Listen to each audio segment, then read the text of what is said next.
Here in the studios of New Mexico PBS, as we sat down to tape with this week's Line Opinion panelists, we learned that the New Mexico Supreme Court canceled a hearing next week on a lawsuit over Governor Susana Martinez's vetoes of funding for the legislature and higher education.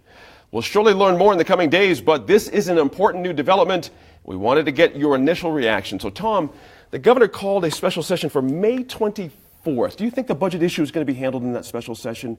Is that what's going to happen here? Yeah, I mean, obviously, and when we were talking beforehand, I'm going to borrow a line from my good friend Sophie. But in essence, this is the settlement conference. Is the legislative session, and that was great insight from Sophie. But it's basically, I think the court said, you know what, it's just too early for us to say anything. Right. And now it literally is in their court, and you're seeing some public negotiation taking place as far as from the governor's office extending certain olive branches to the legislature. So, the thing that always bothers me about this stuff, though, is that, the deals are cooked behind the scenes instead of, for citizens of New Mexico really given the chance, and even the media, to say, hey, what's going on? How are those discussions, taking place? Whose ox is getting gored and whose is going free, so to speak? Eric, it's interesting. I appreciate you saying that, because if you think back, the issue was, well, the governor wanted to have a special, but we'll take about an hour. We'll just get it all figured out beforehand, but nobody looking, and then we'll go to lunch and everything will be great.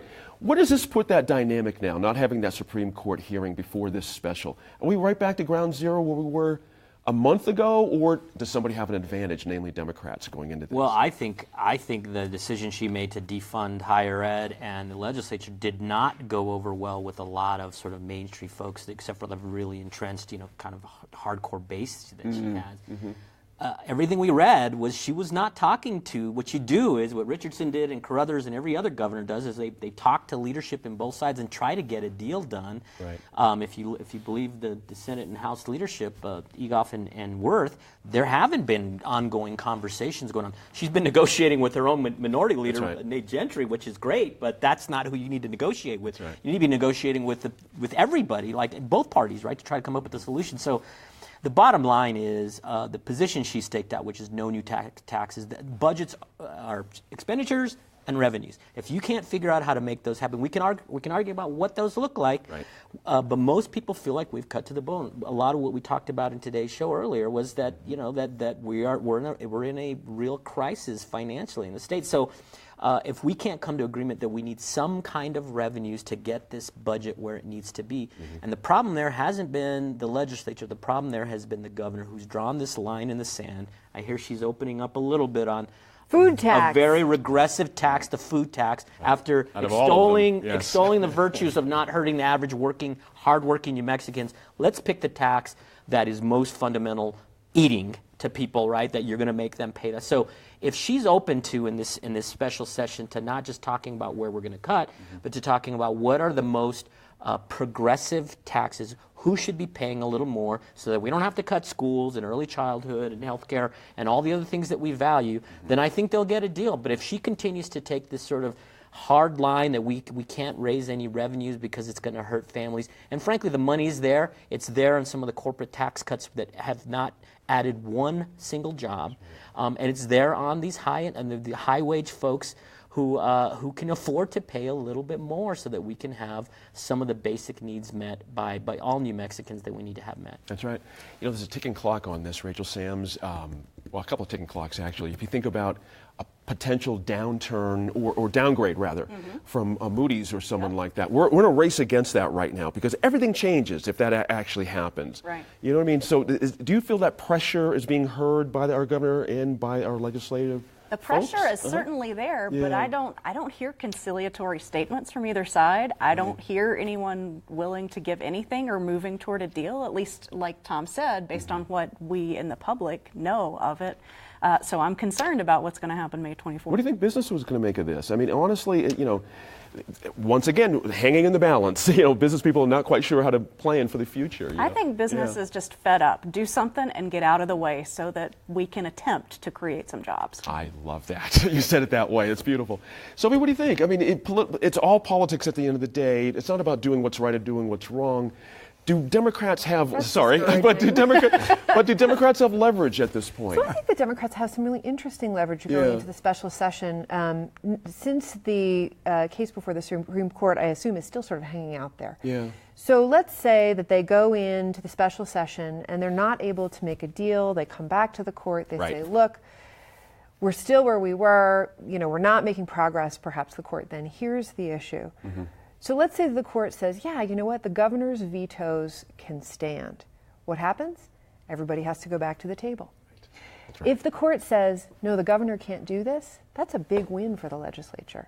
And so for the legislature, at least the Democrats, because there are a number of Republican legislators who have said we don't actually agree with this lawsuit, for the Democrats, the movement to the Supreme Court has put them in a really interesting and potentially quite powerful position. When there are people who, hearing a Supreme Court decision, there are always some people who are going to say, oh, I disagree with that. I think that's wrong. I think the court is politicized, et cetera, et cetera. But the power of a pronouncement or an order or a ruling from the court, it actually has a great deal of power to sway opinion within the larger population. So some people are going to say, I don't like that. But the rest of the population says, now it's settled. Gotcha. Now we have, to Rachel's point, now we have some certainty and we can move forward. And either way that goes, I think the Democrats are in a good position. That's a good point. Pick up on that if you would. Are they in a good position? Or, think of it this way.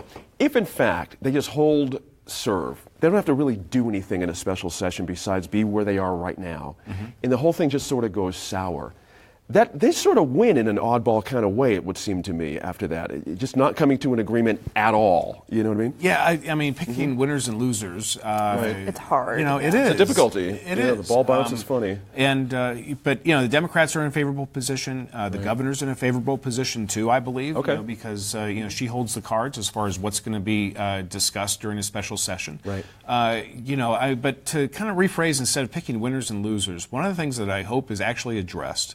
Aside from the vetoes and the plight of higher education, which has really been, that whole discussion has been such a black eye for New Mexico as a whole, is really that Representative Harper's tax reform bill is given the due respect that it needs. It includes closing a lot of tax loopholes, and I think it just gets us on that. But wasn't path. that the aim of the governor about 3-4 weeks ago? Was it really about tax loopholes? We haven't heard much about tax loopholes. Well, we haven't, and see, that's part of this. Maybe that's one of these things that's being talked about in the background. Nobody knows. I mean, we're in this vacuum. I mean, we have this huge looming, disaster of a budget shortfall. Right. We have higher education that's not funded, and you have a lot of people who are going, "What the heck is going on here right now?" Well, we don't know, and I got to say, I got to be clear.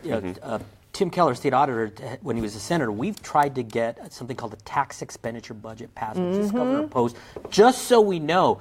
What's happening now, unfortunately, is individual legislators are saying, well, I don't like the film tax credit, or I don't like the solar tax credit, and the big oil guys, so we've got to leave those in place. So it becomes, again, who's picking winners and losers.